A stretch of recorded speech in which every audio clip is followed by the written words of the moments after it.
Bienvenidos a nuestro 11º día de ayuno y oración Templo Belén 2024.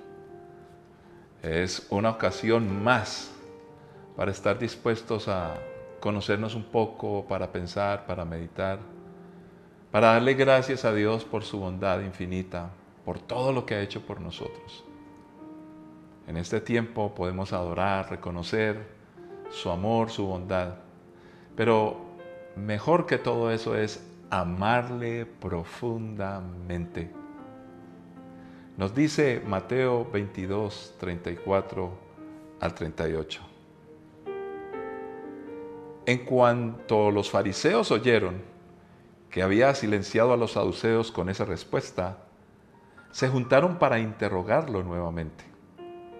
Uno de ellos, experto en la ley religiosa, intentó tenderle una trampa con la siguiente pregunta: Maestro, ¿cuál es el mandamiento más importante en la ley de Moisés? Jesús contestó: amarás al Señor tu Dios con todo tu corazón, con toda tu alma y con toda tu mente. Este es el primer mandamiento y el más importante. Padre, gracias. Tu infinito amor nos ha llenado el corazón. Lo disfrutamos y nos bendice cada día de nuestra vida. Por eso queremos más de ti. Ayúdanos a entender tu palabra, que es de suma importancia para nuestras vidas. En Cristo Jesús. Amén. El amor, una expresión que tendríamos que entender, divina es. Una expresión que en términos de perfección solamente puede proceder de aquel que nos creó, aquel que nos lo ha dado todo. Obviamente, en esta historia que acabamos de leer, o parte de la historia, el tema obvio es, y la orden, amar a Dios. Pero ¿por qué surge este pronunciamiento del Señor Jesús? Le habían hecho una pregunta de vida o muerte. Imagínense, tremenda pregunta, vida o muerte, de la resurrección, porque unos creían y otros no creían. Parecido al mundo de hoy, donde unos creen, medio creen, son escépticos, bueno, en fin, y podríamos definir muchas formas de creencia. Ellos no entendían la Escritura, que Dios había enviado a Jesús, su Hijo, por amor, para darnos vida eterna y salvarnos de la muerte. De tal manera que cuando Él dice, es que Él viene para darnos vida y es una vida que trasciende y es eterna, ¿cómo podemos hablar que no hay resurrección? Si Él hizo todo eso por amor, nuestra respuesta natural debería ser un amor incondicional. Aunque no somos perfectos, le podemos amar. Pero me impresiona profundamente cómo nosotros, los seres humanos, que somos beneficiarios de la bondad de Dios, a menudo le cuestionamos e inclusive tratamos de enredarlo con trampas. Preguntamos cosas que suenan muy justas o muy lindas o muy interesantes y realistas, pero ¿por qué contra Dios? Si Dios existe, ¿por qué los niños se mueren de hambre? Y nos dedicamos a utilizar a los niños una vez más para culpar a Dios de algo que nos corresponde a nosotros. Dios no nos contesta y pensamos que entonces no vale la pena reconocerle ni amarle y que Él no nos ha querido como debiera ser. ¿Quiénes somos nosotros para cuestionar a Dios? Por eso en esta trampa que le hacen, le preguntan por un mandamiento, el mandamiento más importante, pero eso tiene un contexto. Para nosotros a veces no es fácil entender por qué era tan significativa esta pregunta. Recordemos que para la época, a los saduceos, fariseos, escribas, a todos estos que eran religiosos judíos, Jesús era judío y respetaba la ley. Pero ellos tenían 248 mandamientos expuestos en términos positivos. Tenían 365 mandamientos expuestos en términos negativos. En total estamos hablando de 613 ordenanzas. Ustedes se imaginan las discusiones entre los escribas y fariseos hablando de tantos mandamientos que yo estoy casi seguro, saberlos de memoria era casi que imposible.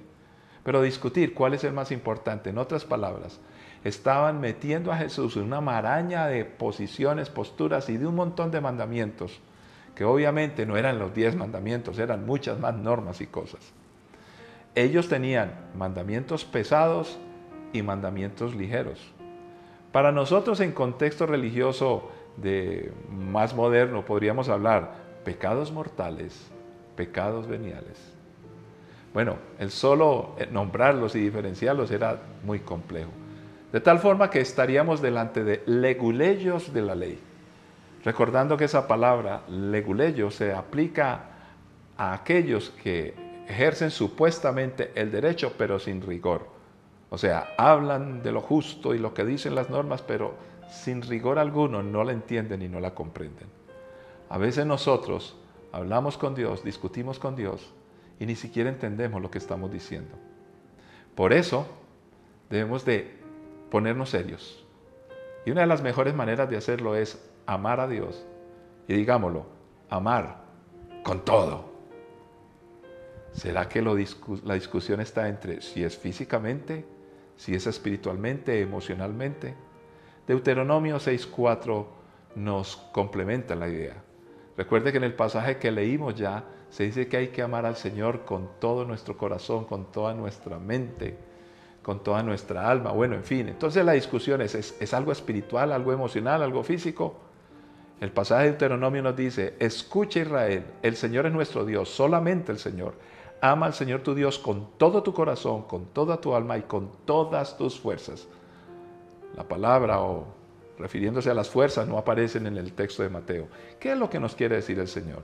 Y sigue diciendo Deuteronomio, debes comprometerte con todo tu ser a cumplir cada uno de estos mandatos que hoy te entrego.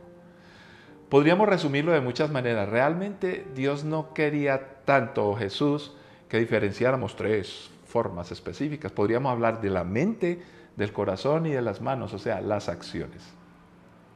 Básicamente es eso. Lo importante es que le amemos y más bien, para que nos pongamos de acuerdo, que le amemos con todas las expresiones posibles de nuestra existencia. Ahora, ¿por qué? El amor tiene una relación directa hacia Dios con la obediencia que le tengamos. Juan 14, 15 al 18 nos enseña, si me aman, obedezcan mis mandamientos, y yo le pediré al Padre, y Él les dará otro abogado defensor, quien estará con ustedes para siempre.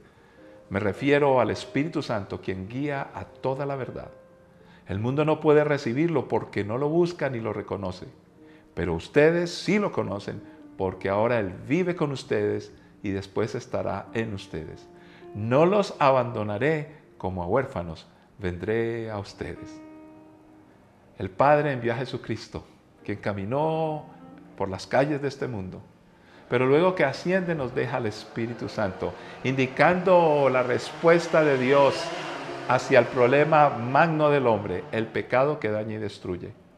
Y por eso simplemente nos queda algo, amarle. ¿Cómo lo podríamos hacer en términos prácticos?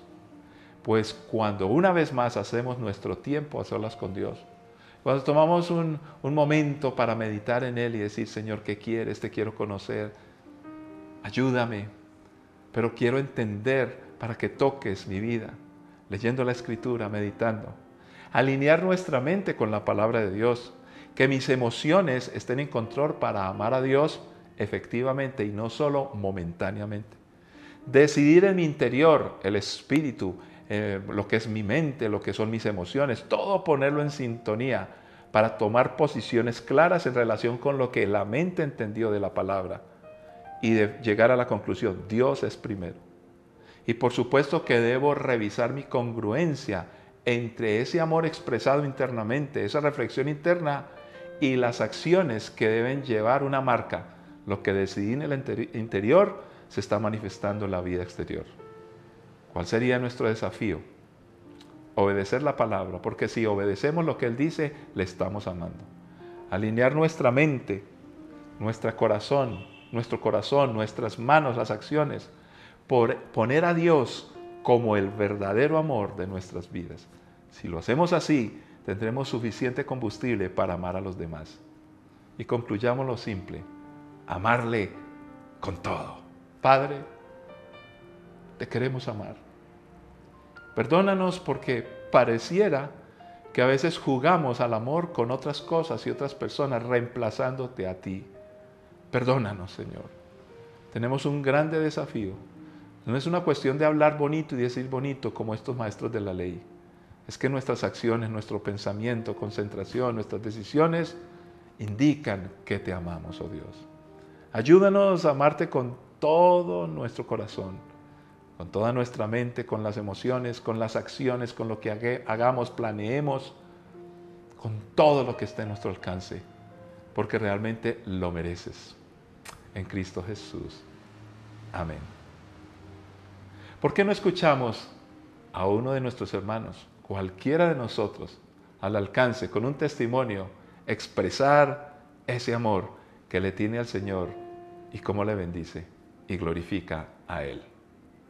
Qué bonita oportunidad estar hablando acerca del amor de Dios y los testimonios que se dan alrededor de qué manera Dios interviene en las vidas y en los corazones. Tuve la oportunidad de conocer del Señor hace 27 años y en ese tiempo Dios intervino en mi vida de una manera que no me la esperaba ni la pensaba, pero qué especial fue el hecho de que Él, como promete en su palabra, sacándome de las tinieblas a su luz, a través del amor empezó a trabajar de una manera que ni siquiera la podía imaginar. Vivía en un mundo donde todo daba vueltas alrededor de una misma circunstancia y no podía romper aquella cadena de cosas malas que se hacían y anhelaba una respuesta.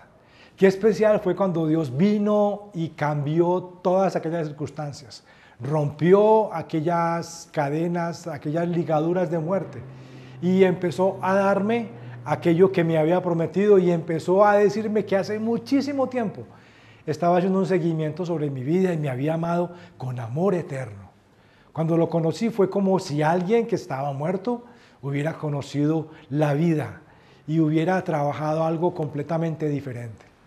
Ese hombre de los 0 a los 30 años lo recuerdo como el impostor, como el que simplemente quería tomar el control de las circunstancias. Pero ahora estoy viviendo durante esta segunda etapa de mi vida con el auténtico, con el que vengo a conocer, con aquel que, afectado por el amor de Dios, cambiado y transformado por el amor de Dios, pudo hacer una renovación poderosa, no solamente en su vida, sino en las varias de las personas que están a su lado. Entonces, mi invitación es que durante esta ocasión que estamos hablando acerca de lo auténtico y de lo real de Dios, pienses de qué tantas maneras Dios te ha mostrado el amor de Él hacia la vida tuya y de qué manera tú puedes responder al amor de Dios y honrarlo, porque ese es nuestro llamado y nuestro destino, ser para la gloria y la alabanza de aquel que entregó todo por nosotros.